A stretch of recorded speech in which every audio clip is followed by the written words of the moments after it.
भाई राम मंदिर का भी विरोध करने लगे। छपरा से आवाज आई, राम मंदिर का विरोध किए कि वहां हॉस्पिटल बनना चाहिए।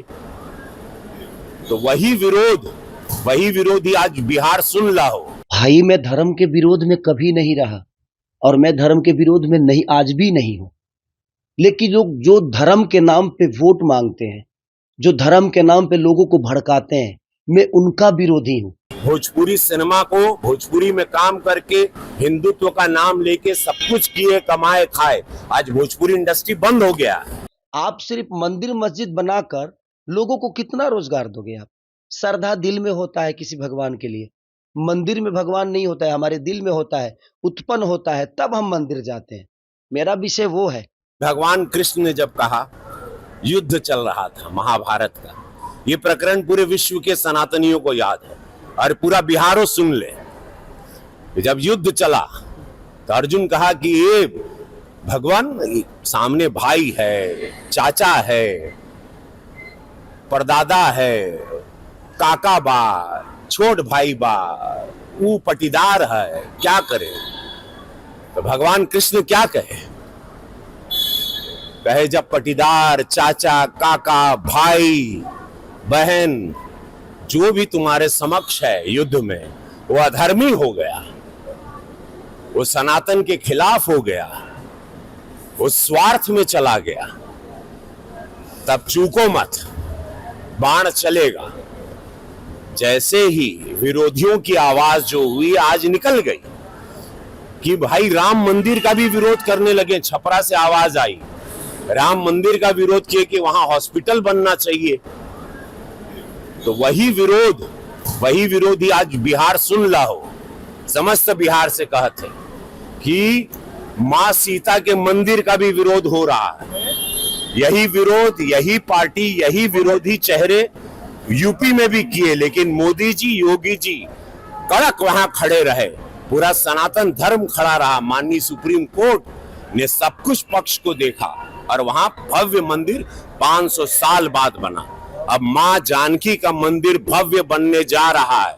ये विरोधी यहां भी मुंह उठा रहे हैं, जितने एनडीए के विरोधी हैं। तो मैं आप लोगों को सचेत कर देना चाहता हूं, इन लोगों की जमानत जब्त कर देना।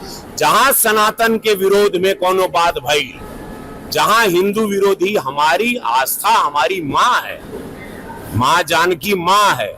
आप मां राम मंदिर के लिए आप कह रहे हैं, वो आवाज अब मंदिर बन गई बा तो कहता कि वहां हॉस्पिटल बनता तो वहां लोग इलाज कराते हर समुदाय के लिए, ये बात कर रहे हैं। और मतलब उससे पता चलता है ये लोग क्या थे पहले। भोजपुरी सिनेमा को भोजपुरी में काम करके हिंदुत्व का नाम लेके सब कुछ किए, कमाए, खाए, आज भोजपुरी इंडस्ट्री बंद हो गया। भोजपुरी इंडस्ट्री जो हम राष्ट्रीय पुरस्कार दिलवा के चले थे, इन लोगों को मशाल दिए थे और हम थोड़ा सदन में गए। हम सदन में क्या चले गए, इन लोगों ने भोजपुरी को भेज दिया। इन लोगों से पूछना चाहिए भोजपुरी इंडस्ट्री क्यों बंद हो गई, क्यों काम बंद हो गया? कि जहां मेरी फिल्में उसी छपरा या पूरे बिहार में सिल्वर जुबली होती थी, वहां आज एक दर्शक नहीं है। उसका कारण कौन है? किसने भोजपुरी को बदनाम किया, किसने भोजपुरी की ये हालत की, किसने जो किया? तो आज वो लोग जवाब दें कि वो इंडस्ट्री पे ताला लगा के आप कोई और कुछ उम्मीदें देंगे। ये छूट पर जहां पर एक जंगल राज था, उस दल के साथ जहां सनातनी विरोधी आवाजें निकलने लगी, राम मंदिर के खिलाफ आप लोग आवाज निकल रहे हैं, मां जानकी के मंदिर जो बनने जा रहा है उसके विरोध में आप लोगों की आवाजें निकल रही। इससे ये पता चलता है आपकी विचारधारा क्या है। भाई मैं धर्म के विरोध में कभी नहीं रहा और मैं धर्म के विरोध में नहीं, आज भी नहीं हूं। लेकिन लोग जो धर्म के नाम पे वोट मांगते हैं, जो धर्म के नाम पे लोगों को भड़काते हैं, मैं उनका विरोधी हूं। अब उनको लगता है कि मैं उनकी सोच का विरोधी हूं तो मैं धर्म का विरोधी हो गया। मैंने राम के बारे में थोड़ी कुछ कहा। मैंने बोला कि भाई मंदिर जरूरी है, बट कॉलेज भी तो जरूरी है, शिक्षा भी तो जरूरी है, अस्पताल भी तो जरूरी है, लोगों के रोजी रोजगार भी तो जरूरी है। आप सिर्फ मंदिर मस्जिद बनाकर लोगों को कितना रोजगार दोगे आप? श्रद्धा दिल में होता है किसी भगवान के लिए, मंदिर में भगवान नहीं होता है, हमारे दिल में होता है, उत्पन्न होता है, तब हम मंदिर जाते हैं। मेरा विषय वो है कि मंदिर बनना चाहिए। मैं ये नहीं कह रहा हूं कि मंदिर नहीं बनना चाहिए, मंदिर बनना चाहिए, लेकिन मंदिर के साथ साथ लोगों का ख्याल भी। आखिर बताइए, आप मंदिरें बना दे और लोगों के पेट में अन्न ही ना दे तो भूखे भजन होता है क्या? और रवि भैया के बात के लिए तो आप बिल्कुल कुछ मत कहिए। वो तो जीने के लिए कुछ बनाते नहीं है, वो तो मरने के लिए बनाते हैं। आपने उनका बयान सुना हो गया, माननीय आदित्यनाथ योगी जी के सामने बोल रहे हैं कि तुम लोग अगर यहाँ पे जलोगे गोरखपुर में तो सीधे स्वर्ग में जाओगे। तो वो जीते जी आपको कुछ नहीं देंगे। मरने के बाद का प्रोसीजर उनका जो है वो बहुत प्यारा होता है कि आपके चैन से जलने के लिए वो व्यवस्था करेंगे, आपके जीने के लिए वो कोई व्यवस्था आपको नहीं देंगे। वो कुछ भी बोल सकते हैं, वो महादेव है भाई और हम लोगों के बड़े भाई है और उनका विचारधारा अलग है।